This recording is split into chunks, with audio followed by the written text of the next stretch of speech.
Hello students, how are you. I hope आप सभी बहुत अच्छे होंगे। पिछली वीडियो में हमने हमारी हिंदी पाठ्य पुस्तक तथा आगे आने वाले वीडियो में हम क्या पढ़ेंगे उस पर चर्चा की थी। आपको प्रैक्टिस वर्क के रूप में रैदास का जीवन परिचय पढ़ने के लिए दिया गया था। आशा करती हूँ आप सभी ने उसको अच्छे से किया होगा। इस वीडियो में हम रैदास जी का जीवन परिचय पढ़ते हुए इसको समझेंगे, देन रैदास जी के पदों को पढ़ेंगे।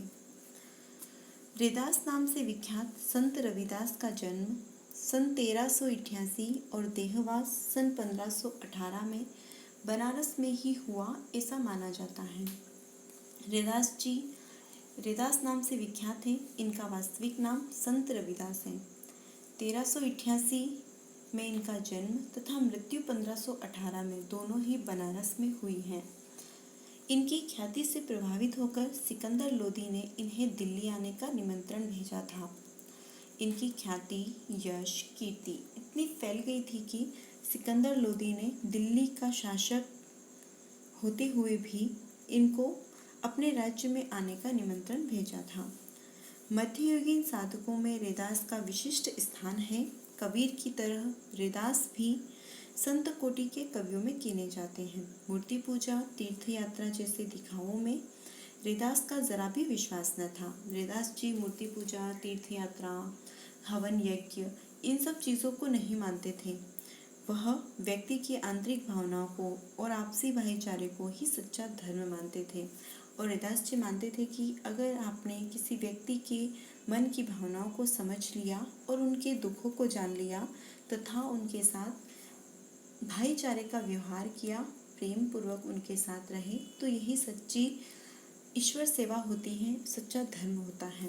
रैदास ने अपनी काव्य रचनाओं में सरल और व्यवहारिक भाषा, ब्रज भाषा का प्रयोग किया है, जिसमें अवधी, राजस्थानी, खड़ी बोली, उर्दू, फारसी के शब्दों का भी मिश्रण है।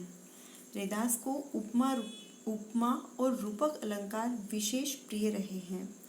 सीधे सादे पदों में संत कवि ने हृदय के भाव बड़ी सफाई से प्रकट किए हैं। इनका आत्मीय निवेदन, दैन्य भाव और सहज भक्ति भाव पाठक के हृदय को उद्वेलित करते हैं। इनकी जो आत्मीय निवेदन है, दैन्य भाव है और सहज भक्ति, उनकी जो भक्ति है, उन सब चीज़ों को लेकर वह जो पाठक उनकी रचनाओं को पढ़ते थे उनके हृदय को छू लेते थे। रैदास के 40 पद सिखों के पवित्र ग्रंथ गुरु ग्रंथ साहब में भी सम्मिलित हैं। उनके 40 ग्रंथ सिखों का पवित्र ग्रंथ है गुरु ग्रंथ साहब, जिसमें शामिल किए गए हैं। यहाँ रैदास के 2 पद दिए गए हैं। पहले पद प्रभु जी तुम चंदन हम पानी में कवि अपने आराध्य को याद करते हुए उनसे अपनी तुलना करता है। उनका प्रभु बाहर कहीं किसी मंदिर या मस्जिद में नहीं विराजता, वरन उनके अपने अंतस में सदा विद्यमान रहता है। यही नहीं, वह हर हाल में, हर काल में उनसे श्रेष्ठ और सर्वगुण संपन्न है। इसीलिए तो कवि को उन जैसा बनने की प्रेरणा मिलती है। पहले पद में यहाँ पर कवि ने अपने प्रभु का और अपना संबंध बताया है। दूसरे पद में भगवान की अपार उदारता, कृपा और उनके समदर्शी स्वभाव का वर्णन है। रैदास कहते हैं कि भगवान ने तथाकथित निम्न कुल के भक्तों को भी सहज भाव से अपनाया और उन्हें लोक में सम्माननीय स्थान दिया है। रैदास जी कहते हैं दूसरे पद में कि जिस तरीके से भगवान ने निम्न कुल के लोगों को उच्च कुल के पदों जैसा सम्मान प्रदान किया है, ऐसा कोई और नहीं कर सकता। आइए रैदास के पद को पढ़ लेते हैं और उनका अर्थ अच्छे से जानते हैं।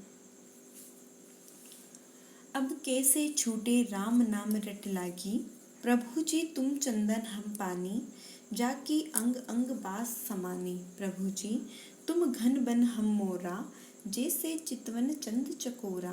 प्रभु जी तुम दीपक हम बाती, जाकी ज्योति बरे दिन राती। प्रभु जी तुम मोती हम धागा, जैसे सोन ही मिलत सुहागा। प्रभु जी तुम स्वामी हम दासा, ऐसी भक्ति करे रैदासा।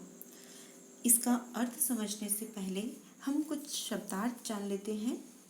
बास, बास मीन्स होता है गंध या वास। समानी, समानी मीन्स समाना या समाहित होना। घन, घन का मतलब होता है बादल। मोर, मयूर। चितवन, देखना, निरखना। चकोर, चकोर एक प्रकार का तीतर जैसा पक्षी होता है, तीतर की जाति का मान लीजिए उसको, जिसको चंद्रमा बहुत अधिक प्रिय होता है। बाती, बाती का मतलब होता है बत्ती, जिसमें हम तेल डालकर दिया जलाते हैं और दिया जलाने के लिए जिस रुई से बनाई हुई जो बाती होती है उसे बाती कहा जाता है। बरे, बरे का मतलब होता है बढ़ाना या जलना, जलना बोल सकते हैं हम बरे का मतलब। राती, रात होता है, रात्रि होती है। और सुहागा एक प्रकार का सोने के अंदर मिलाया जाने वाला द्रव्य पदार्थ होता है, क्षार द्रव्य से कहा जाता है, जिसकी वजह से सोना शुद्ध और खरा दिखता है। दासा, दासा का मतलब होता है दास या सेवक। आइए हम इसका भावार्थ जान लेते हैं अच्छे से। रैदास जी कहते हैं कि हे प्रभु, हमारे मन में जो आपके नाम की रट लग गई है वह अब कैसे छूट सकती हैं? अब वह छूट नहीं सकती। अब मैं आपका परम भक्त हो गया हूँ। जिस तरह चंदन के संपर्क में रहने से पानी में उसकी सुगंध फैल जाती है, उसी प्रकार मेरे तन मन में आपके प्रेम की सुगंध व्याप्त हो गई है। आप आकाश में छाए काले बादल के समान हो और मैं जंगल में नाचने वाला मोर हूँ। जैसे बरसात में घुमड़कर बादल आते हैं और मोर उनको देखकर खुशी से नाचता है, उसी भांति मैं आपके दर्शन को पाकर खुशी से भावमुग्ध हो जाता हूँ। कबीरदास जी यहाँ पर इन दो पंक्तियों में कहते हैं, प्रभु जी तुम चंदन हम पानी, जाकी अंग अंग बास समानी। कबीरदास जी ने कहा है, जिस तरीके से हमने देखा है कि चंदन को पत्थर पर पानी डालकर घिसने से उसकी सुगंध पानी में इस तरीके से मिल जाती है कि हमें पता नहीं चलता कि वह सुगंध पानी की आ रही है या फिर चंदन की आ रही है। उसी प्रकार रैदास जी अपने प्रभु में और प्रभु अपने रैदास में इस तरीके से खो गए हैं कि दोनों को अलग करना मुश्किल है। दूसरी लाइन्स में भगवान को उन्होंने एक बादल के समान कहा है और अपने आप को जंगल में नाचने वाला मोर कहा है। जिस तरीके से काले बादल आते हैं और मोर उनको देखकर नाचने लगता है, उसी प्रकार भगवान के दर्शन पाकर रैदास जी भी भावमुक्त होकर खुशी से झूम उठते हैं। जैसे चकोर पक्षी सदा अपने चंद्रमा को ताकता रहता है, उसी भांति मैं भी सदा आपके प्रेम को पाने के लिए तरसता रहता हूँ। और रैदास जी कहते हैं कि एक चकोर पक्षी है जो चंद्रमा को देखकर एक टक देखता रहता है, उसको ताकता रहता है, उसी प्रकार मैं आपके प्रेम में आपको इस तरीके से देखता रहता हूँ, आपके प्रेम को पाने के लिए हमेशा तरसता रहता हूँ। हे प्रभु, आप दीपक हो और मैं उस दिए की बाती जो सदा आपके प्रेम में जलता है। प्रभु जी, आप दीपक हो और मैं उस दीपक में जलने वाली बाती हूँ। प्रभु, आप मोती के समान उज्जवल, पवित्र और सुंदर हो और मैं उसमें पिरोया हुआ धागा हूँ। आपका और मेरा मिलन सोने और सुहागे के मिलन के समान है। जिस प्रकार सोने के अंदर सुहागा मिला दिया जाता है तो उसका कलर अच्छा हो जाता है, वो थोड़ा खरा और शुद्ध हो जाता है, उसी प्रकार प्रभु जी आप मुझ में मिल गए हो, जिससे मैं क्या हो गया हूँ, खरा और शुद्ध बन गया हूँ।